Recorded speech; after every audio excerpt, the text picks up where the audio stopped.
So KL university central library దగ్గర ఉన్నాము. లోపలికి వెళ్ళి చూద్దాము. అండ్ డిజిటల్ లైబ్రరీ కూడా ఉంది, ఎంటర్ అయిపోదాము. వావ్, సెంట్రల్ లైబ్రరీ అయితే వండర్ఫుల్గా ఉందండి. అండ్ ఎంటర్ అయిపోతున్నా నేను. ఇక్కడ కూడా సెక్యూర్డ్గా ఉంది, ఎవరంటే వాళ్ళు ఎంటర్ అవ్వడానికి లేకుండా.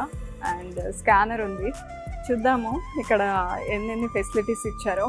అసలు మీకు ఇక్కడ చూస్తుంటేనే అర్థమవుతూ ఉంటుంది ఎన్ని చైర్స్ ఉన్నాయి, ఎంత మంది రావచ్చు, ఎంత డిసిప్లిన్డ్గా హాయిగా డిస్టర్బెన్స్ లేకుండా చదువుకోవచ్చు, ఇన్ఫర్మేషన్ తీసుకోవచ్చు. మీకు అర్థమవుతుంది ఓవరాల్గా ఎలా ఉందో లైబ్రరీ. ఒక లుక్ వేయండి, ఎన్ని ఫ్లోర్స్ ఉన్నాయో కూడా మీకు అర్థమవుతుంది. కాసేపు చదువుకుని కాసేపు రిలాక్స్ అవ్వడానికి సోఫాస్ కూడా అరేంజ్ చేశారు. అప్పుడప్పుడు ఎంత చదువుకున్నా కొంత రిలాక్సేషన్ కావాలి కదా.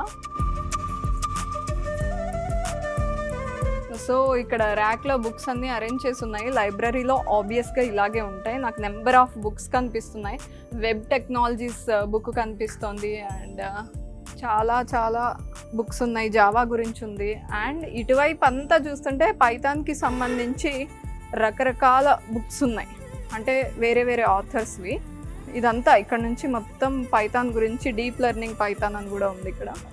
అండ్ ఎవ్రీ ర్యాక్కి ఒక సపరేషన్ ఉండి ఆల్మోస్ట్ ఆల్ అసలు ఈ బుక్ మిస్ అయింది అనేది లేకుండా అరేంజ్ చేస్తారంటండి. నేను కొంత ఇన్ఫర్మేషన్ తెలుసుకుంది ఏంటంటే, ఏం తెలుసుకోవాలనుకున్నా లేదా ఏ సబ్జెక్ట్ గురించి డీప్గా వెళ్ళాలనుకున్నా ఏది మిస్ అవ్వకుండా అరేంజ్ చేయాలి అని అనుకున్నాము. అందుకే లైబ్రరీకి ఇంత ఇంపార్టెన్స్ ఇచ్చి ఇంత పెద్ద సెంట్రల్ లైబ్రరీ అనేది యూనివర్సిటీలో అరేంజ్ చేయడం జరిగింది అని చెప్పారు.